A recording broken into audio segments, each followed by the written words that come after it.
Today's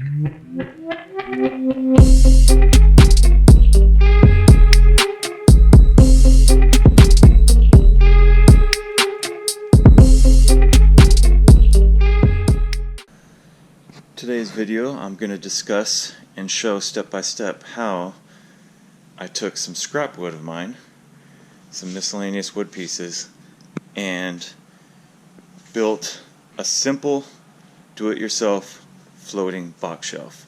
Now there's definitely a few ways of doing this, and there's some different videos showing some different designs.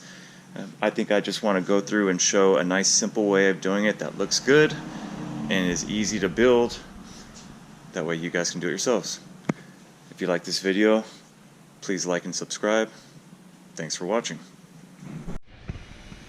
So the first thing I'm doing is I'm using this scrap wood. This is from a previous project. So I'm going to use this for a majority of the floating box shelf. And you can see each of the ends, there's a little bit of damage from the previous project why I couldn't use it. So the total length of this board is just over 112, but usable length, if you take away an inch, inch and a half on this side, and then you take away a few inches over on this side, so the total usable length is probably somewhere around 108 inches. I won't need all of that. I'm going to build the box shelf, I'm thinking right now about 30 inches. It's going to be for a smaller space, but you can do the same project and make it as long as you need for your desired finished look.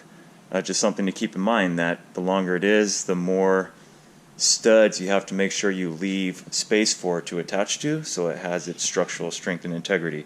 For this shorter one, being only 30 inches, I'm only going to attach to 2 studs, so I'll make sure that I have 2 mounting points when I build the support base that goes with this. So just keep that in mind.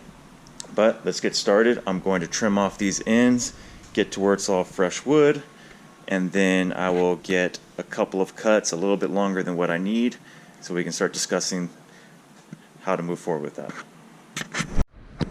The first thing I'm doing is cutting off these ends like I recently discussed, just to freshen up this wood so it's all usable. I will do that on this side. Now you can have supports like on this particular miter saw. I can slide this support out to give it more support here on the structure. You want this to be perfectly flat when you're doing your final angle, so the board has a good clean straight cut. But for these cuts, just to get it close to where it's usable, I'm just cutting off these bad sides real quick. I just popped a couple of 4x4s in my case, which actually make it fairly level with the height of this miter saw. But I did that just so I can stand it up here and cut off one side, then I will cut off this other side, and then I'll move on to the next step, which is actually cutting the lengths that I need to get started with the project.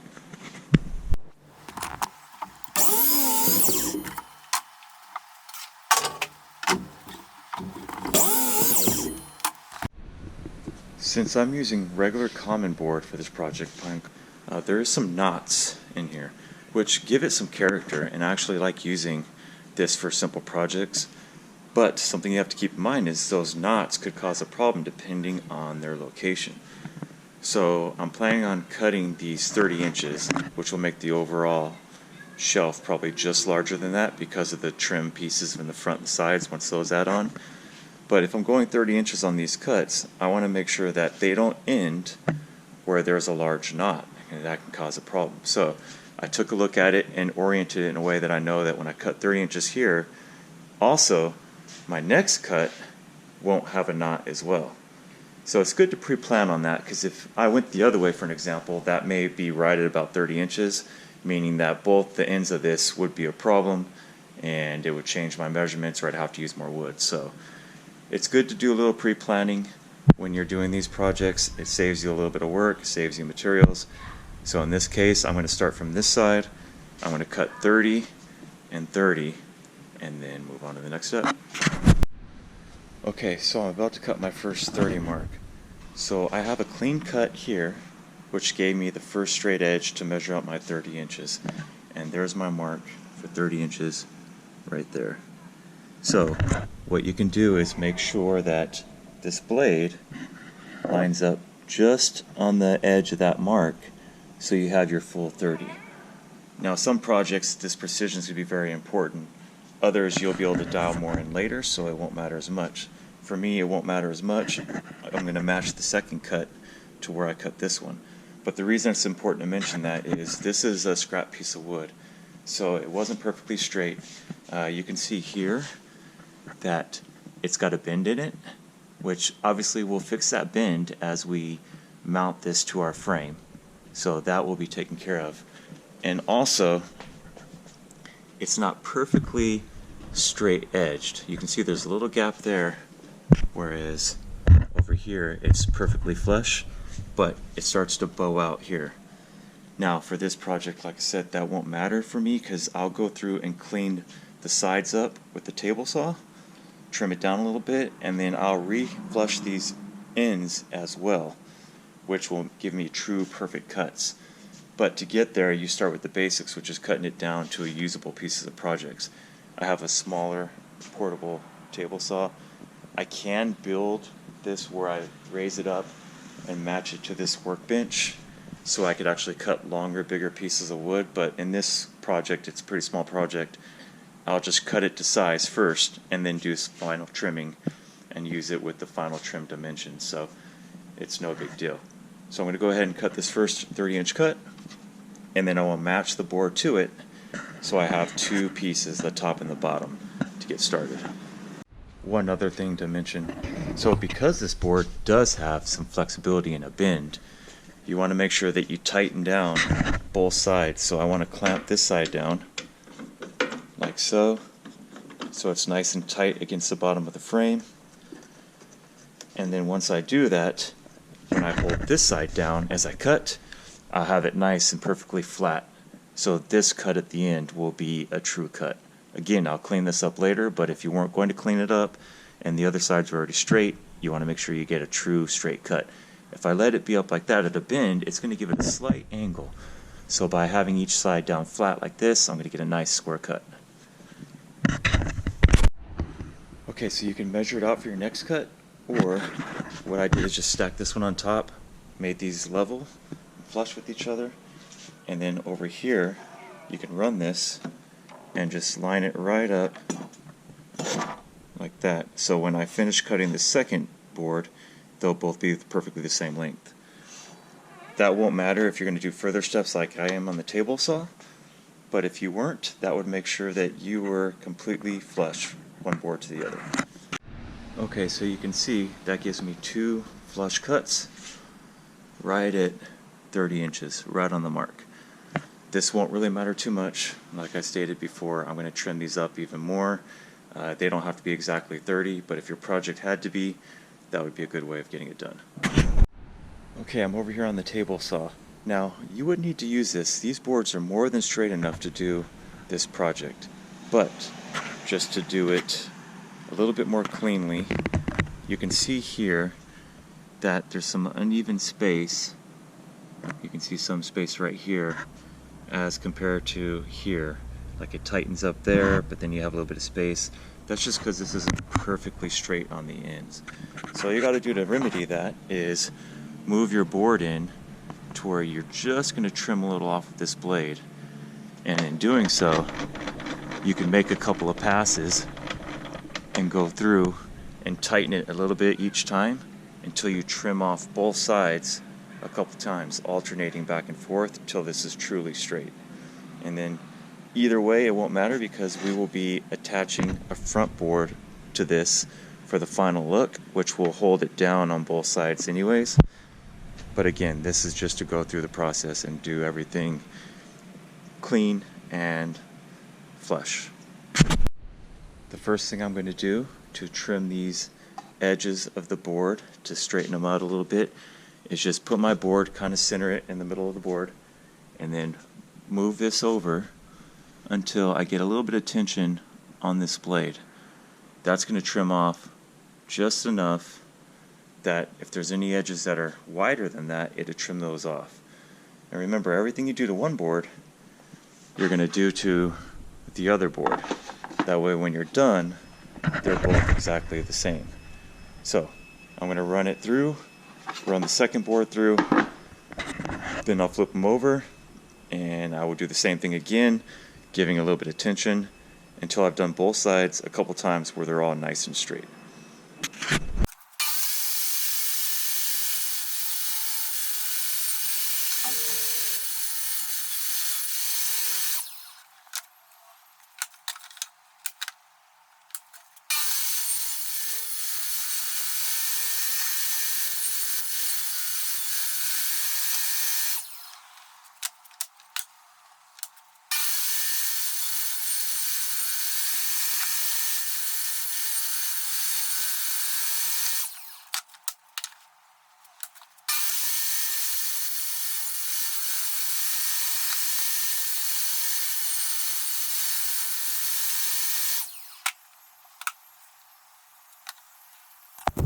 So now I'm going to go ahead and run these boards through the planer just to get a nice, flat, smooth, level surface. This is an additional step that you don't really need to take because when you build this, it's going to sit with the supporting beams between it, and when you screw these down, they're all going to hold it, so it's going to be flush. It will be nice and straight as long as you have a straight board between that you mount it to. But just for the sake of going through the tools that you can use to continue to try to make sure that everything is the way it's supposed to be, you could use a planer. So since I have one, I'm going to go ahead and do that real quick, feed it through just to clean them up a little bit more, save some work on sanding later because this will kind of act as it's sanding it as well for a smoother finish. So these boards are your 1-inch boards. They were 1x8s, which is that's the nominal size. The dimensional actual size of that's going to be about 3/4 thick by like 7 1/4, and so you can see that you can initially set up your planer at just under 3/4. You can also use this guide here to make sure you're not taking off too much on the first swipe, which you can see it barely moves up. So I'm going to run this through, snug it down a little bit more, run it through the other way just to flatten these out. So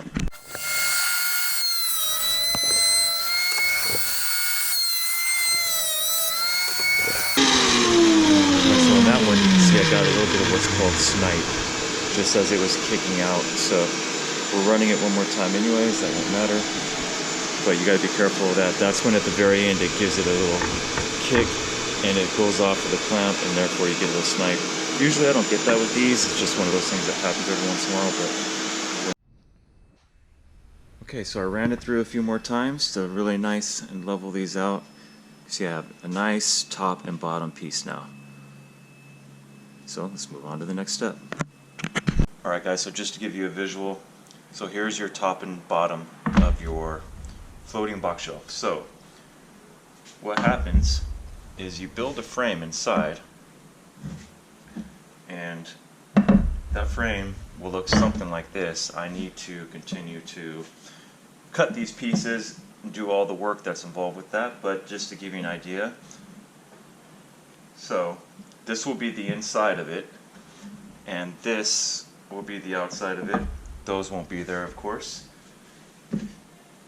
And then you will have your face board there, your face board here, which completes your box. But I'm showing you this so you understand the internal parts of this. These are what provide support, and this is what mounts in to the studs. By mounting this to the studs, you have a strong base where once this box shelf slides on into place, it's very sturdy, it won't go anywhere. Alright, so the next thing I'm going to do, these all have to be cut to length, but before I do that, I'm going to cut the dimensions down, run these through the table saw so they're all even and exact with each other, and they're all squared up nicely. Once I do that, I'll start building some of the frames together, and then certain pieces I'll either sand down a little bit or just take a little bit off just so they'll fit in nicely for a nice snug fit. We'll take a look as we go here, but the next step is just running all these through the table saw and squaring them all up so they're all the same dimensions. Alright, so now I'm just going to run these through. I'll run it one way, and then I will rotate it, run it the other way, and then I'll do that for all these. Then I will snug this in a little bit and hit the other two sides that aren't being hit. So I square them all off, run that through a couple of times, and then go from there. So let's get started.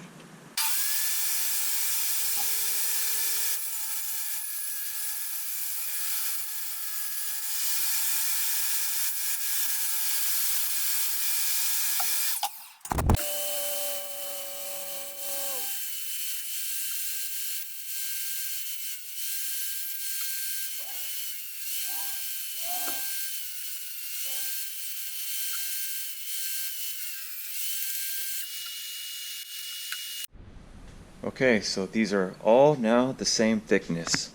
All these frame supports the same thickness. So now that we have those all laid out, now we can go ahead and cut these for length. So I'll come through with my pencil and just mark all these at the edges here, and I'll give them a cut. Alright, so I made my marks. You can see this is right on the line with that.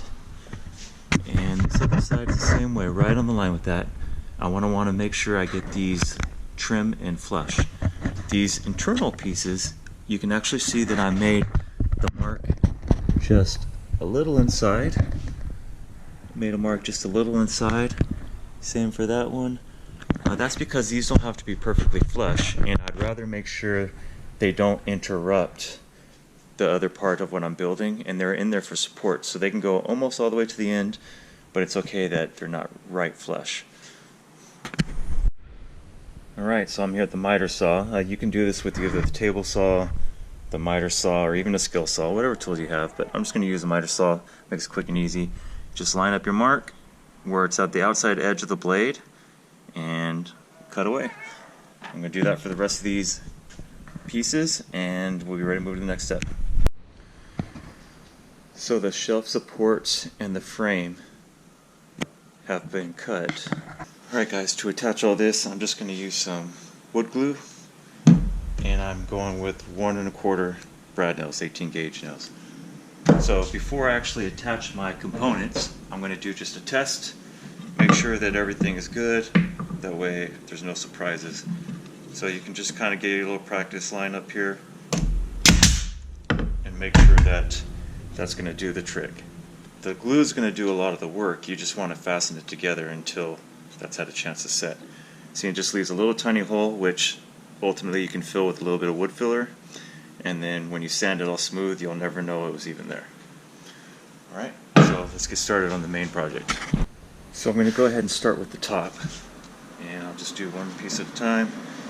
Add my wood glue. Line it up. Set it down.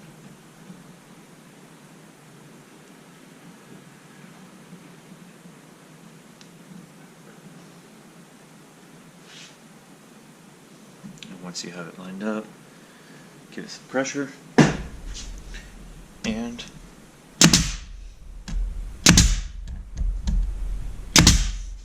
just like that. And then I'll move on. I'll do the same thing for the middle and for the other end.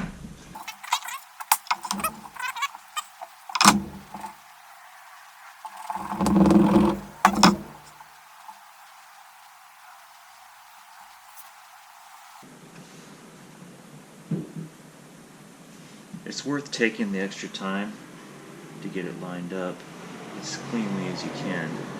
It just gives you a better finished product at the end. Put pressure.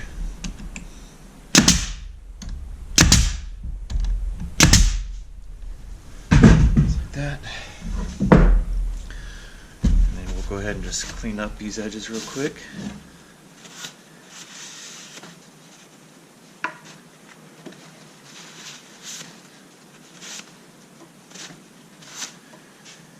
Alright. And do the same thing one more time with this middle piece. Remember, with the middle piece, there's going to be a board back here that is the bottom of your frame. So you want this to be close to the front. That way you still have space for this board in the back. So I will make sure that I put this towards the front in the middle, and then hit this down as well.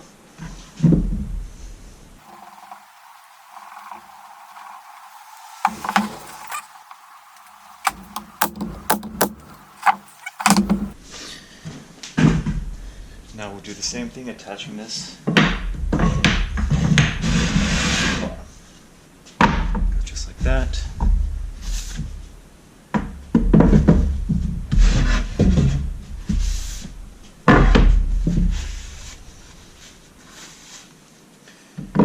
Okay. Alright, so I'm going to do the same thing on the other side. Flip it over.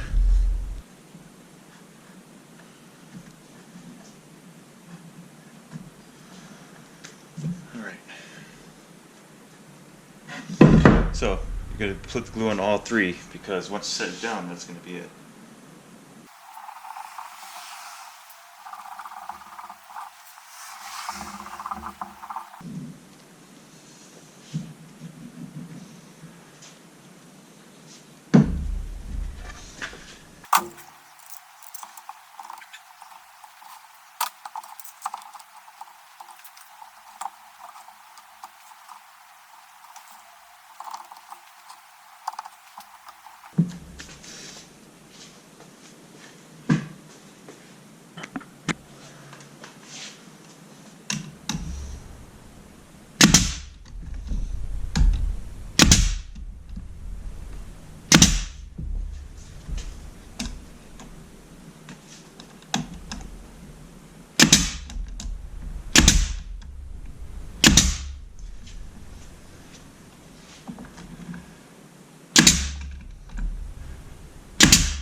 Now that's all on.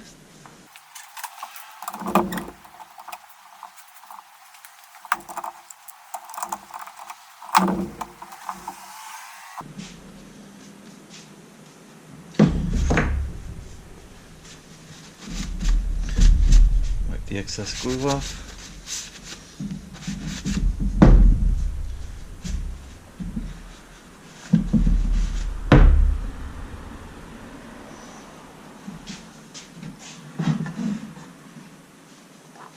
And then that's it. So that's set while we work on.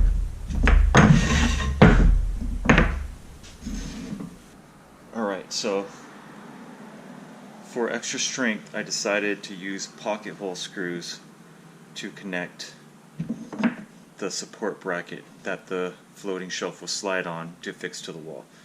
So I did dual pocket hole screws on each one of these two supports. So all I'll do is add some glue.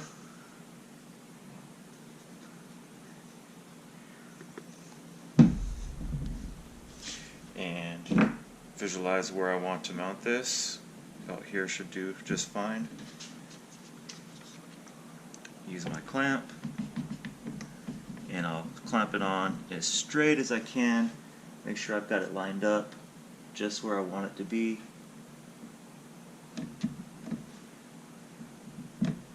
And then with it clamped, I can check it, make sure everything's nice and straight.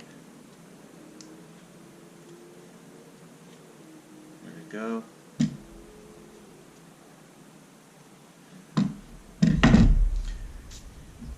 And then now that I know it's in there, I will use my pocket hole screws. And I'm going with the 2.5 inch screws because this is just smaller than 1.5 inch wood pieces.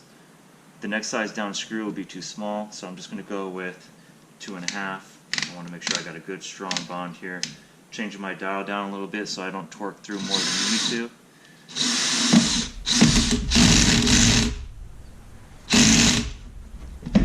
And I'm going to crank it up one.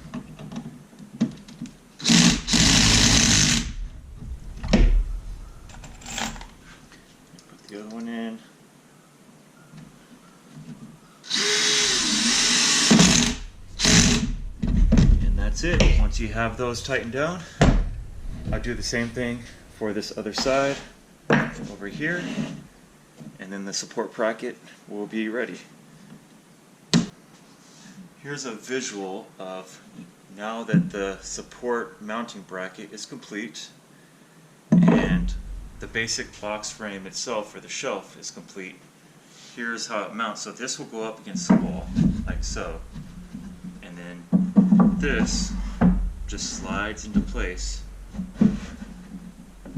like that, and that's how it mounts. So now the next step that we figure out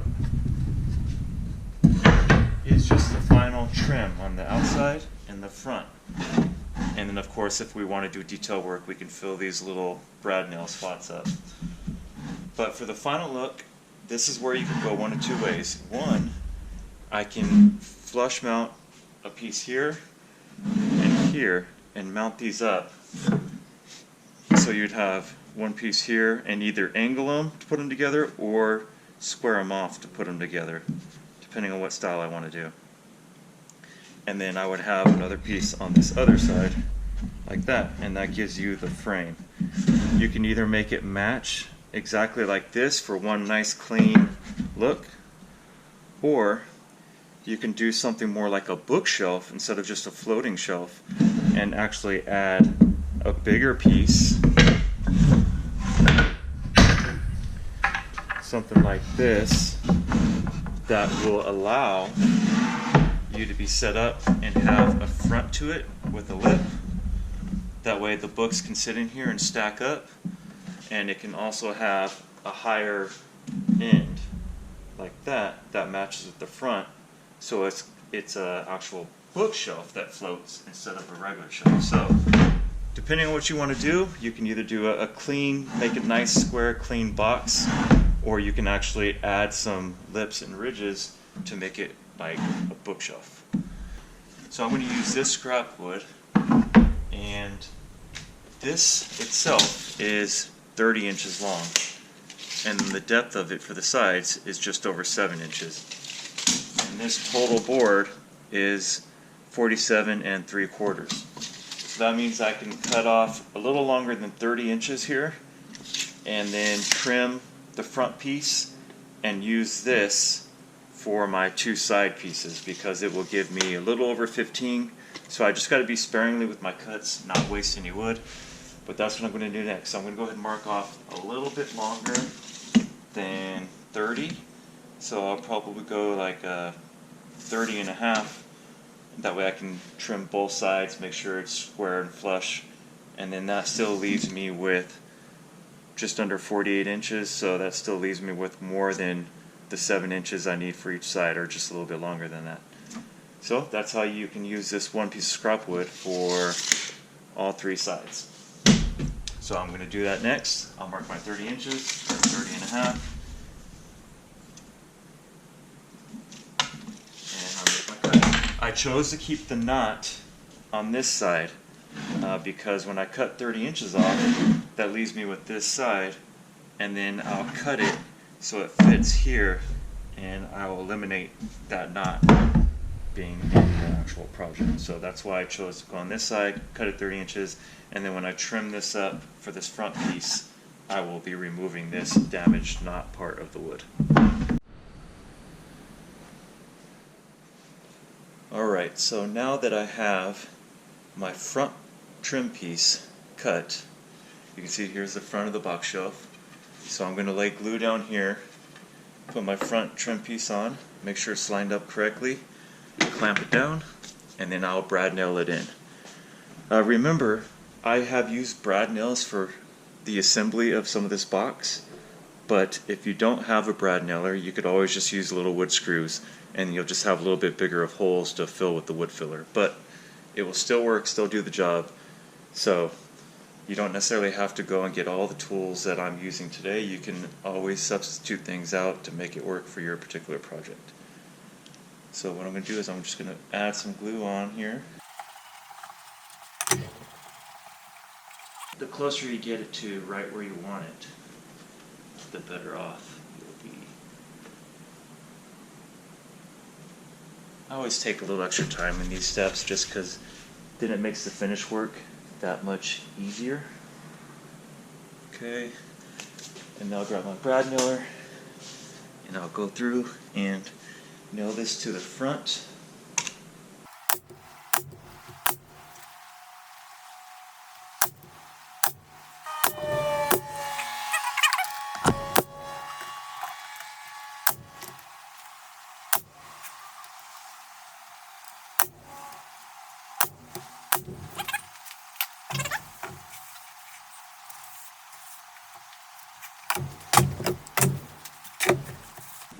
Okay guys, so there we have the front of the floating bookshelf. Now all that's left to do is design the sides and put those on there, give it some cuts and some angles, and then the finish work. Okay, so now I'm going to attach the sides of this floating bookshelf.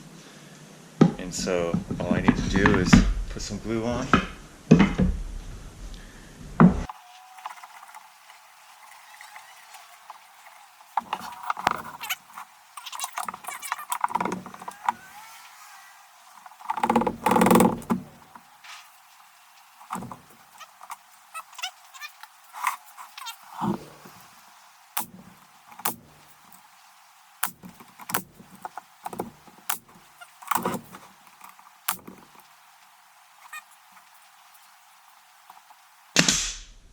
Alright. Now, okay, so now that this side's attached, I'll do the same thing for this other side. Alright, next thing I'm going to do, now that this is all attached, is I'm going to sand this whole project down. Okay, so when sanding, it doesn't take a lot if you've already done a lot of the finish work. We're just kind of softening up all the edges and giving it a nice finished look. So I'm just going to go through it.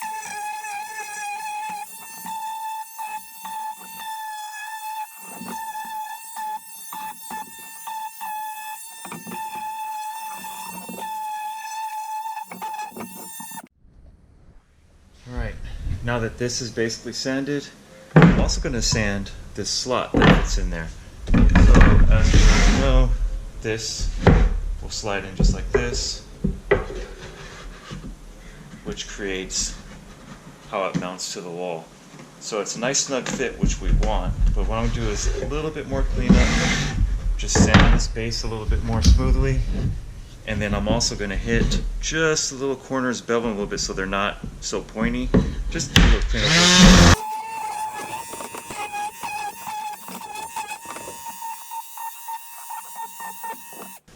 Alright, so now this should just slide right in just like that. Nice snug fit, and that's how you mount it to the wall. Alright, so I decided I wanted to add one more piece to this and give it another piece of wood right here, which will basically give it like a window look, where this is a window you can see in through the shelf, but have a little bit more right here which prevents things from falling forward and will just give it a little bit more of a nicer look. So I'm just going to use the last piece of scrap wood that I have.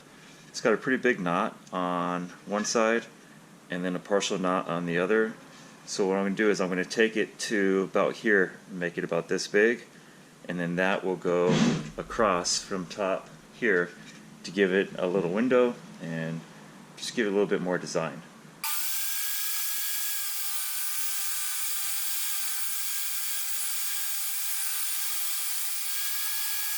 I think what I'm going to do is actually match the angle.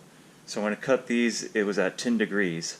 So I'm going to cut this at a 10-degree bevel to match this angle, and then I will trim it down to the appropriate length, and that way it's a nice, good fit.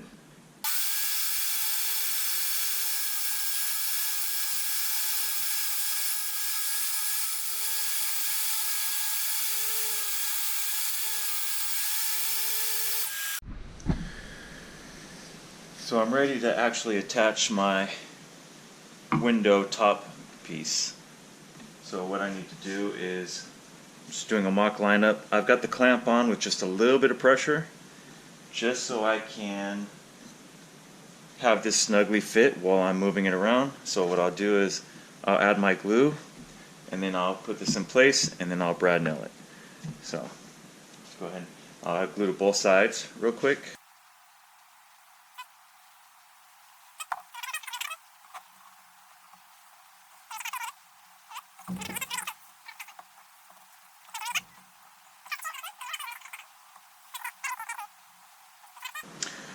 Okay, so now that I have it lined up right where I want it to be, I can tighten the clamp a little bit just to make sure the pressure keeps it from moving. And I'll go ahead and brad nail it in. To do that, let's make sure I lined it up. One there. And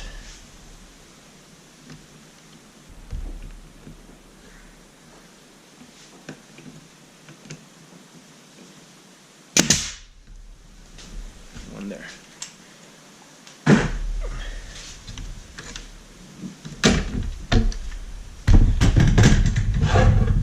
Alright, now I'm ready to do a little, let me wipe off a little bit of excess here.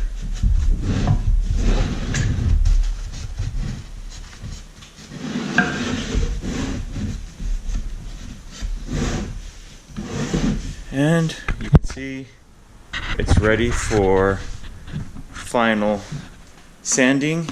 What I'm going to do next is apply some wood filler to these holes here and throughout where you can see the little spots from the brad nails.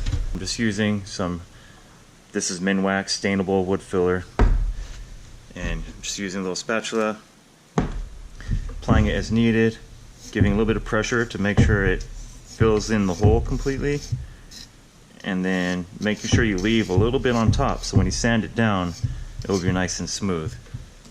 If you make it really clean and hard right now, then what happens is when it dries you'll actually maybe be left with a little bit of an indent, so it's always good just to leave a little excess so you have room to sand. So just like that, I'll go back through and clean up the excess, and then once it dries it'll be ready to sand smooth and you'll have a good finish with no holes in it.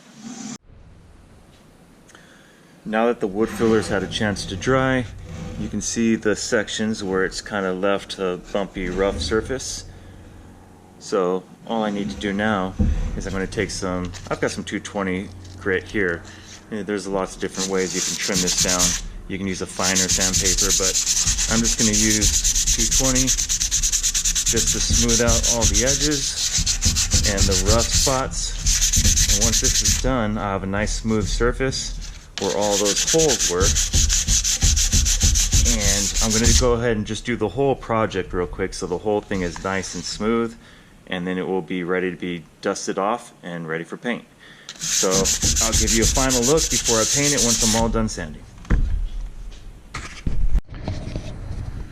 Okay, now everything is sanded smooth. As you can see, it's nice, smooth, flush everywhere. And it's ready for paint. Now you can see all the spots where I did put the filler, but when you paint that, it's going to be gone. If you were going to stain instead of paint, you can still do the same process. This wood filler is stainable, but you might be a little bit more neat and not have as much overlay, so the spots aren't as big. So if and when you stain, it won't give you that big of a little blotchy area, which again, this is stainable, so it may not do that, but it's always to err on the side of caution. But since I'm painting, I went a little bit thicker and just smoothed it all out, and now I have a nice smooth finish. So next step on finishing this will be sending it to paint. I'll show you once that's done. Alright guys, so now the box shelf bookshelf is painted, and the paint's still drying a little bit, but it's dry enough that I can move it around. So some areas a little more glossy than others, but it's done. letting it dry a little bit more, and then soon I will mount it and give you a final view of how it came out and how it looks when it's up on the wall. Alright guys, so here's how I installed the bookshelf onto the wall. So take the frame that we worked on, and I used a level when I popped in my 2 screws to make sure that the shelf is going to be level. And you can use the old knocking trick where you knock and find the stud, but I just used the stud finder real quick and found 1 stud right there and 1 stud going up and down right there. So then I just lined up at the height I wanted my shelf to be, 1 screw there and 1 there to securely mount the support bracket for the shelf. Once I put 1 in, I used the level to make sure the next one was nice and level, just how we want it to be.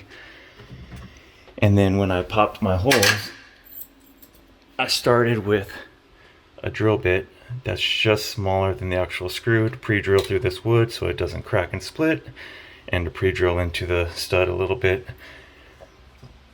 After I pre-drilled, I used a countersink drill bit just so I could get the screws flush and in nice and securely to hold this in place. And now that the shelf support is up, all that's left is to actually slide the shelf on. So I'm going to go ahead and slide this shelf on. It slides on just like that, and we'll push it all the way in.